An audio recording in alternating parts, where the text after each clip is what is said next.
Hi, my name is Jim Rose. I am Executive Director of NoVaChai Foundation, and I am the producer and co-writer of a short educational video called A Special Russian Truth. Okay. Would you like to say something before we're gonna start and watch it? Yeah, I'll give a little bit of an introduction to the movie. It came of some work. NoVaChai Foundation. We work directly with high school kids, high school teachers, helping them support Jewishness, tell Jewish stories in public high schools. And the they came to me, post October 7, and they just were having trouble understanding the rhetoric that they were hearing in the hallways and the classrooms. And the kids were saying, look, they're calling me colonizer, they're calling, saying Israel's genocide, and we know what that means, but it doesn't apply to me, it doesn't apply to Israel.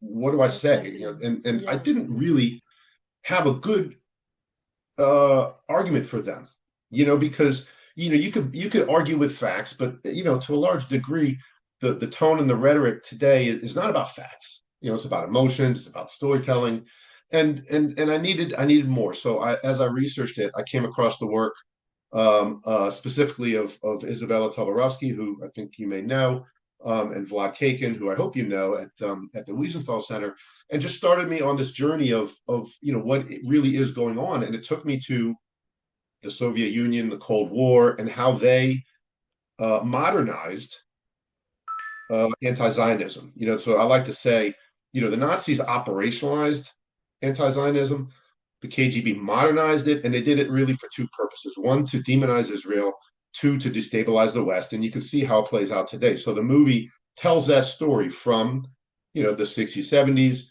brings it to today in what we hope is a very relational way.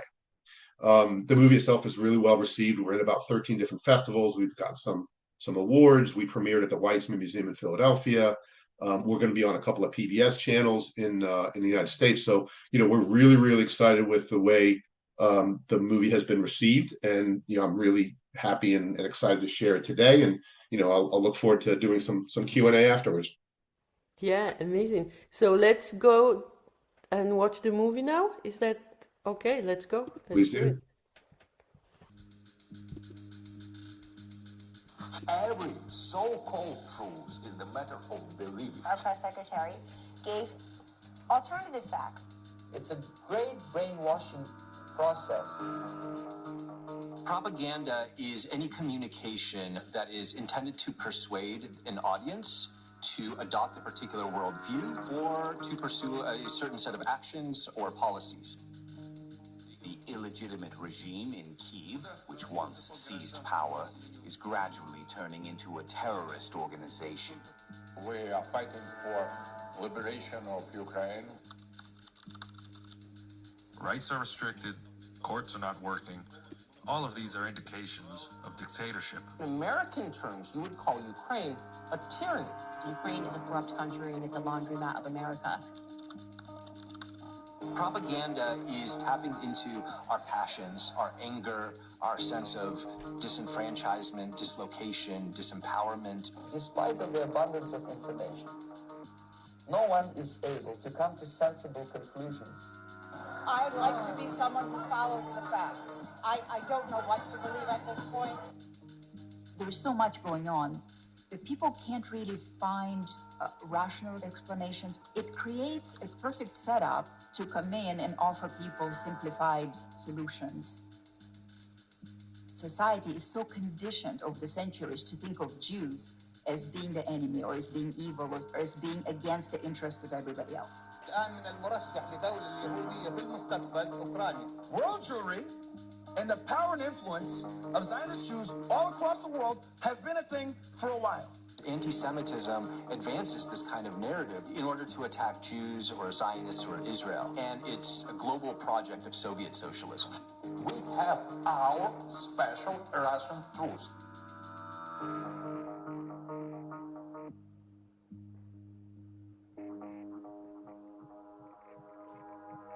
The Soviet Union came into being in 1917, As a result of a revolution that sought to overturn the existing structure of the oppressor versus oppressed. So the working class, the proletariat, needed to come to power and remove from power what they called bourgeoisie in order for the just world to arrive. It turned out that in order for the Communist Party to assert its dominance, it had to use repressive mechanisms. Millions of people displaced, dispossessed, starved to death. Millions were sent to the Gulag, which is a system of concentration and forced labor camps. Imagine that every piece of media, every journal, every magazine, every news channel is owned by the government. One thing the Soviets do is they co-opt the Academy of Sciences to produce scholarly works to justify the propaganda. Once the USSR identifies Zionism as its main ideological enemy, it begins to work anti-Zionist themes into everything. There were all of these notions that already existed about Jews as the arch-capitalists that fit with the socialist or Marxist narrative that the Soviet Union embraced. Anti-Semitism evolves as the society changes to reflect the greatest fears that plague the society in the moment. It is a tool. It is a tool of statecraft. It is a tool of empire. And that's very much how it was wielded by the Soviets.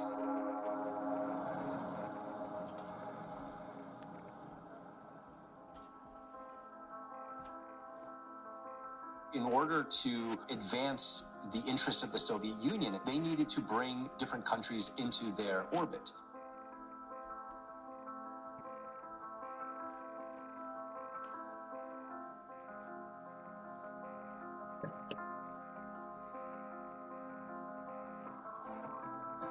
The Soviet Union planted seeds of anti-Semitism in Africa, where Israel was portrayed as an apartheid regime, where Israel was portrayed as an oppressive regime.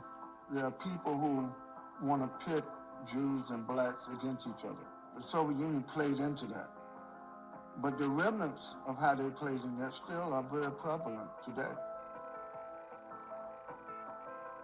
The Soviets had a very close relationship with Arab states during the Cold War, and the Arab states themselves had very strong anti-Jewish, anti-Zionist, anti-Israel sentiments.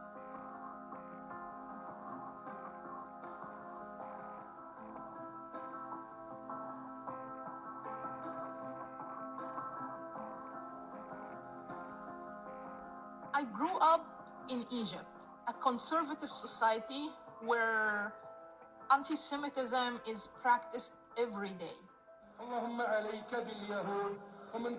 If you go to a mosque on Friday sermons, there is a stable prayer that is actually a curse of the Jews, of the Jewish people. They practice without shame and actually sometimes with pride.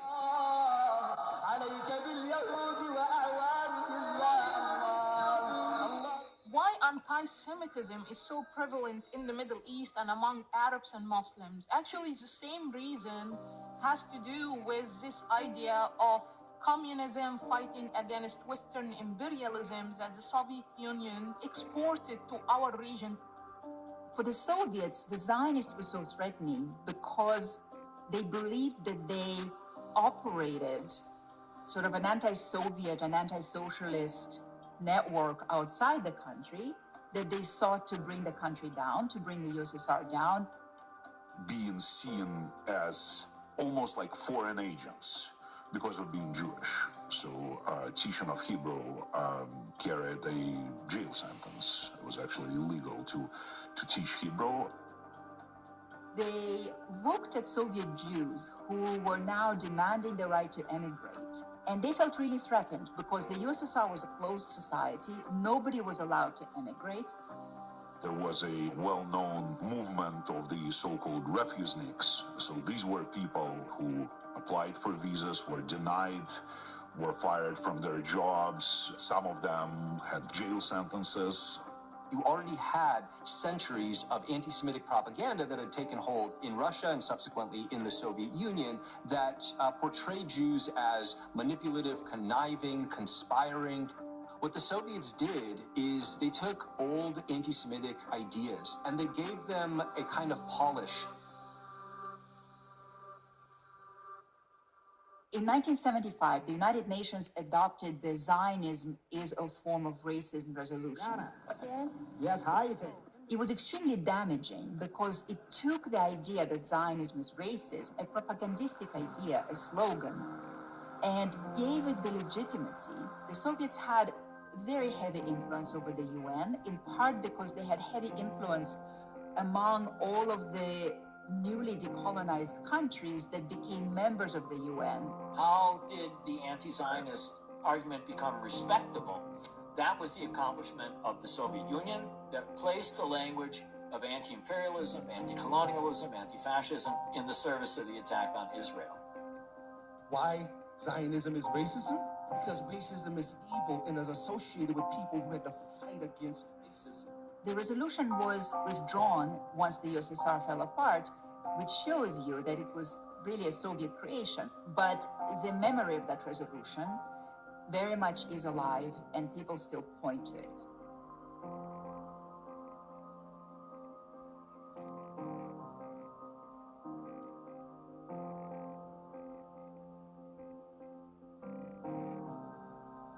United States is a receptive target of subversion. How you do it? You don't have to send a battalion of KGB agents to blow up bridges. No, you let them do it themselves. Secularism, democracy, capitalism, these are cancers that have spread their illness all over the world. So if you want to convince a population of a particular worldview, you want to seed certain ideas and influence the way they think about the world, you want to target the sites in a society of knowledge production and knowledge certification. Young people, students, are idealistic, and because they are impressionable, this was a place where they could really have success in terms of spreading their propaganda. This is fertile soil for anti-Semitism to take root in, because it always advances itself as a kind of narrative of social justice. The path to climate justice travels through a free Palestine, because both issues reflect the root causes of the crises we are all in. Those ideas have become legitimized, have become accepted, especially on many, many American campuses.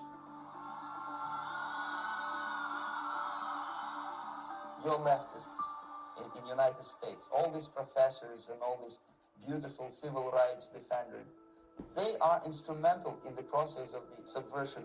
Separate groups all over the world can't just come up with language, the same exact language at the same time. You can see that there must be a central source from which they are learning this language.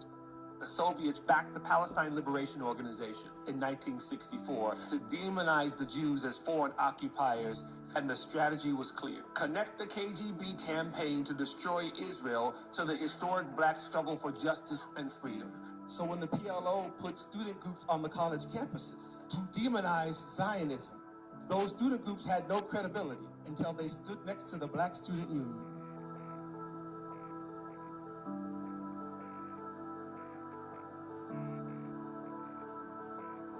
It was just chilling to see firsthand how this indoctrination, and it is indoctrination, goes down in classrooms. I'm a Middle East Studies major, and the professor is not willing to engage with students who have opinions that, differ from their own. The idea that European Jews are somehow direct descendants of the ancient Hebrews is, of course, a bogus claim. This is all a game of archaeology, and we know archaeology, of course, is part of colonialism. The academic systems in the Soviet Union has influenced the academic systems in the Arab world. Many of the politicians we are seeing today speaking all types of hate towards Israel, many of them received their education in academic institutions in Russia. One good example of this is Mahmoud Abbas. the head of the Palestinian Authority. In the 1980s, he wrote a PhD thesis that likened Zionism to Nazism. And he got a PhD degree for that from a Russian university. Saying that the Israelis are the new Nazis and the Palestinians are the new Jews. You see that in a lot of Soviet caricatures. And then, of course, the one that's really popular today, that Israel is a settler-colonial state and Israel is an imperialist state that represents the interests of the United States in the Middle East. The messages are very similar because the anti-Zionist language that is used today, it just sounds eerily similar to the type of messages that were put out by the Soviet regime and really by the KGB. Criticism of Israel is always acceptable. The question is, how do we criticize it? If Israel is criticized in the same way that we criticize other countries, it's completely normal. And Jews do it all the time, and Israelis do it all the time. Many protesters were also calling for the resignation of the Israeli Prime Minister Benjamin Netanyahu. The problem comes in when there is an element of demonization. It's when people say we can't have world peace until Israel is eliminated. That's when you know that you're in a problematic territory.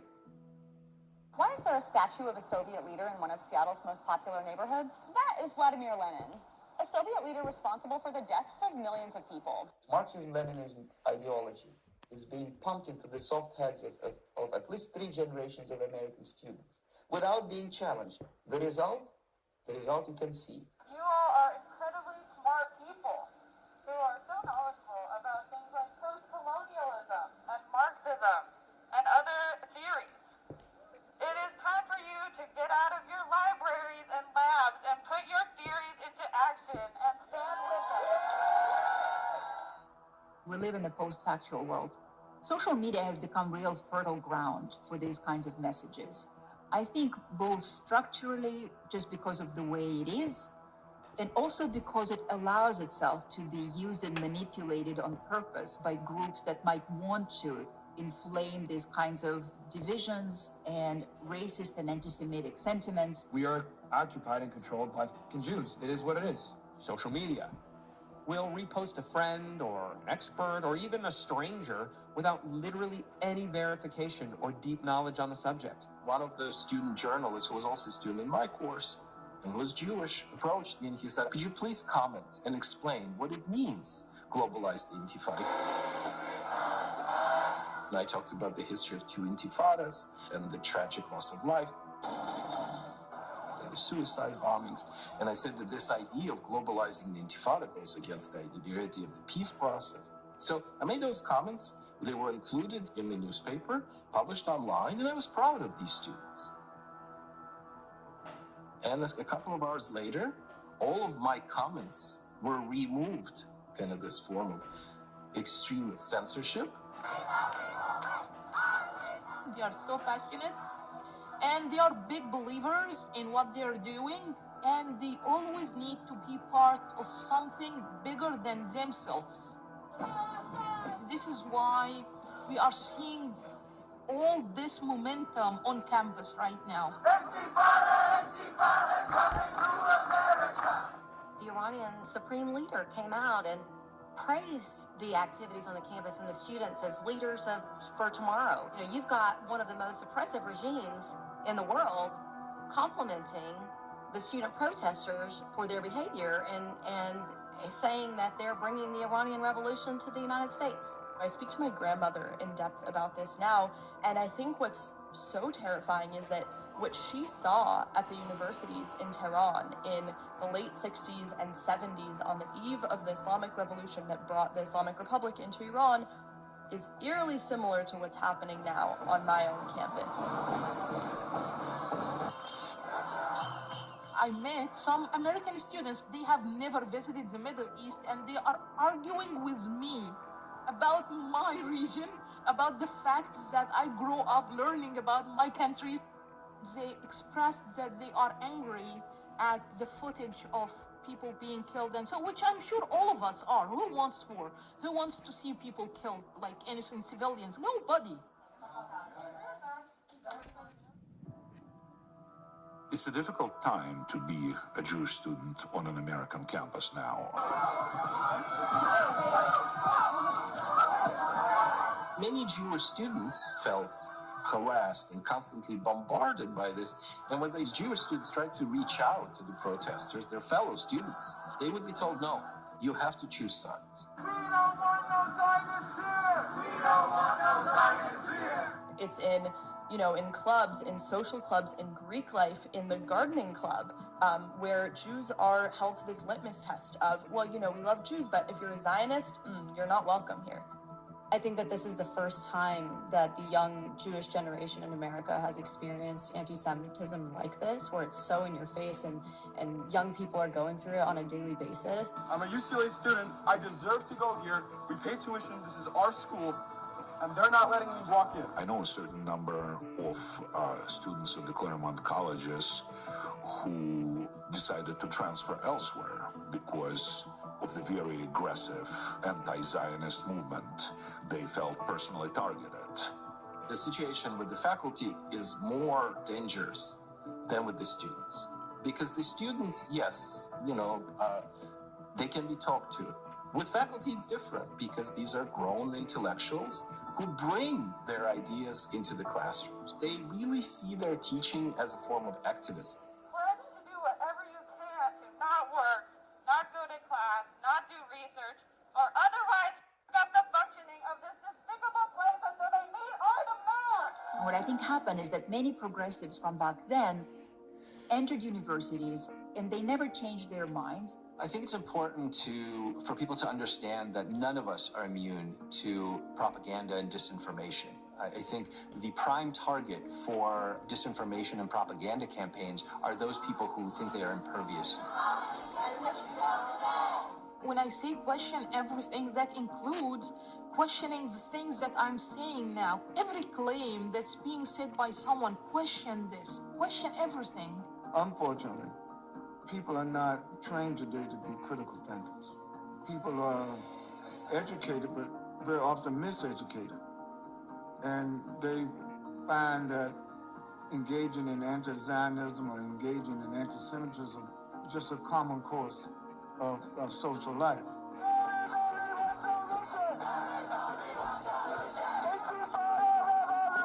I only was educated to hate, not to understand. I joined the protests against Israel. They started by burning the Israeli flag, which made sense because the protest is against Israel. And then they burned the American flag. Why burning the American flag? A country that exists thousands of miles away from here will help the people in Gaza. And then the third flag was the Egyptian flag, my own flag, my homeland's flag. It was the moment I decided to get out of the ideological box I was stuck into my whole life. What you will realize is that behind each slogan, there is an implied description of reality which doesn't really correspond to facts. The chant "Death to Israel" has become the most logical chant shouted across the world today.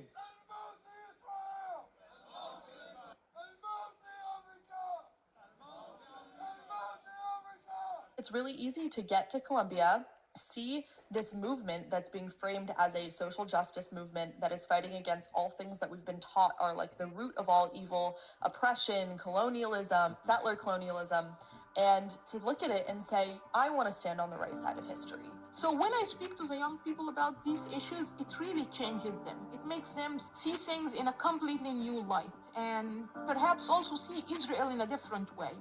It can really make a difference. It can really at least provide them with something they can debate about. It's important to have some degree of media literacy, to understand what is a credible source and what is not a credible source, to understand how to properly vet information.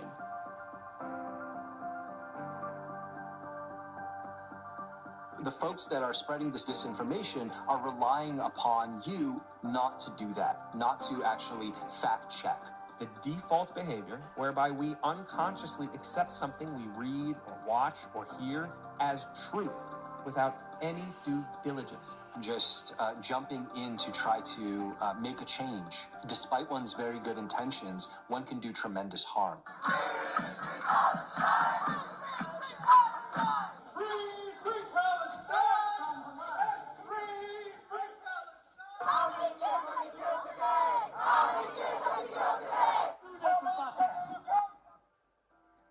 In order to understand what's happening, you have to understand the history. We have a duty to society to actually understand what is happening and then do the right thing.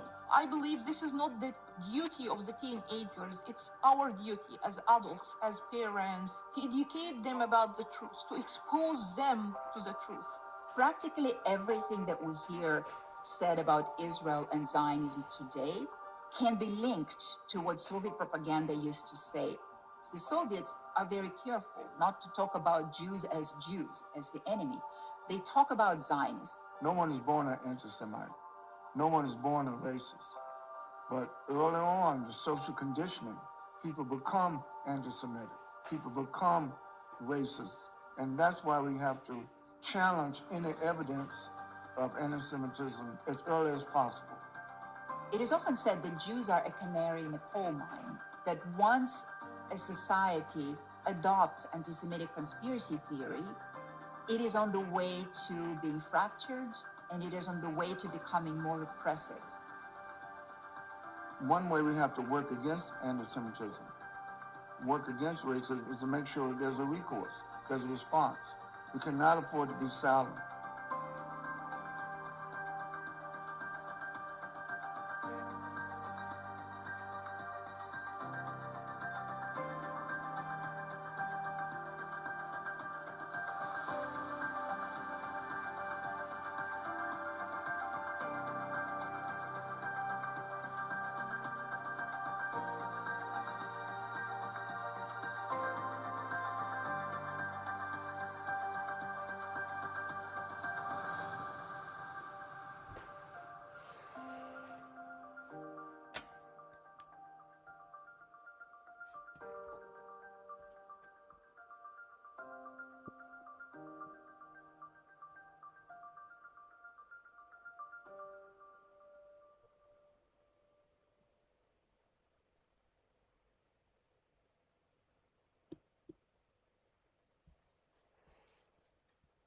I like the virtual applause, guys. Thank you. It's just so hard to watch. Oh my God. You know, it's look, you know, and making it was there was a lot to it, and it was, if I can just kind of share a story. This is just one of the things, as you know, making a movie is a personal journey and all that kind of stuff. It really was, because it started in a pretty different form, and you know, what I learned from the people in the movie, you know, really was about propaganda. You know, I really wasn't seeing propaganda as it is. You know, propaganda, as we talked, you know, earlier, is you know, is basically story. So if there's anything that comes of this movie, and anybody watching this movie, is to know the people in the movie, look at their work, read their writing. They're all amazing in their own way. But you know, one of the things that really sort of struck me is, I'm sitting there and you know, we're doing the movie, and it's time and it's money, and you know, so many times where, you know, you're just pulling your hair out and saying, you know, why am I doing this? We actually had a delay in production that sort of cost us about 6 weeks or so. Just twiddling our thumbs, doing nothing. In that time, the Washington Museum murders occurred, and the Boulder, Colorado murder attack occurred, and it just hit me, and it's, you know, and it was sort of, you remember, they were only like a week apart too. So you know, the Capitol Museum was first, and we're sitting here, and I remember talking to the director, and I saying, we have to put this in the film. We're sitting here making a film that the message is, you know, propaganda, specifically anti-Zionistic propaganda, that was developed by the KGB will take you to a bad place and make you do bad things, whether you know it or not, if you let it, if you do not recognize that it is propaganda and it is designed to take you to a bad place. And here we are with all this footage of people saying free, free Palestine. And then we got a guy who murdered 2 people on the street, Jewish people, saying free, free Palestine. And the same thing happened with Boulder. And we're like, we got to put that in. That's like reality just slapping me across the face saying, you are spot on with this message. Make this movie and get it out. And I remember that meeting so clearly, and just sort of just refocusing all the energy that we had to get this movie and to get this out. Amazing. Thank you so much for doing the effort and putting this together. This is very coherent. We had a journalist from Ukraine not long ago, and I remember asking her if she thinks that October 7 being Putin's birthday had any meaning in this context. And I just thought about it watching the movie. It's like, this is insane. It has Russia all over it. I didn't know that. That's yeah, that is something to ponder over. Yeah. But the thing that we're trying to, as we try to grasp the how hard it is emotionally to watch, because this is a lot, to know that all this is activated against us. We know as Israelis that the hate in the Arab world comes to form in a policy called the anti-normalization. Mm-hmm. And so anti-Zionism coupled with anti-normalization gives us what we're up against, for example, with the Eurovision right now, right? Do you want to talk a little bit about how they work together? About the anti-normalization? Coming to the West through BDS. Yeah, there's so much. We wanted to keep this to 20 to 25 minutes just so we could use it in classrooms and have, discussions around this. There's so much on that topic. And again, I would point you to Dalia Ziada, who is, I don't know if she's at rock star status yet, but she ought to be. Take every chance you get to listen to her, because she'll do a much better job of explaining this than I will. But how that went through, why it was put into that part of the world, focused by the KGB in order to, kind of destabilize, but also sort of, try and get their Soviet access, for the empire to landmass, to oil, to a lot of different reasons. It's some of it was just sort of, let's just use Israel because we know that's a message that will resonate to indoctrinate as much of the world. And they did this at a time when Jews were fleeing that part of the world, right? So it was almost perfect fertile ground that there was still historical anti-Semitism there. There were no Jews left to really push back or to explain otherwise. And it's just so embedded there now that any sort of anti-normalization effort is just going to be sort of, oh yeah, oh sure, yeah, that makes all the sense in the world. I mean, look at, I have a friend in Indonesia that I don't know. I've researched this. There are maybe a handful of Jews left. There's supposed to be some Jews that just are hiding their Judaism. But he sort of says, hey, what about this? What about this? And it's really hard to talk about. This is a guy from the West, and he brings these things that are just so radical departures from any sort of reality you could have. But he lives in that bubble. That's all he sees. Yeah. So the anti-normalization thing you can see is sort of the modern child of all this propaganda that is just still alive today. I continue to call this, some of the events we do, we sort of play off this theme that the anti-Zionist propaganda developed by the KGB is the single most successful political campaign in history. Mm-hmm. It still works today. It still works on college campuses. It still works in your town halls. It works amazingly on social media. So, it's a lot there. It's insane.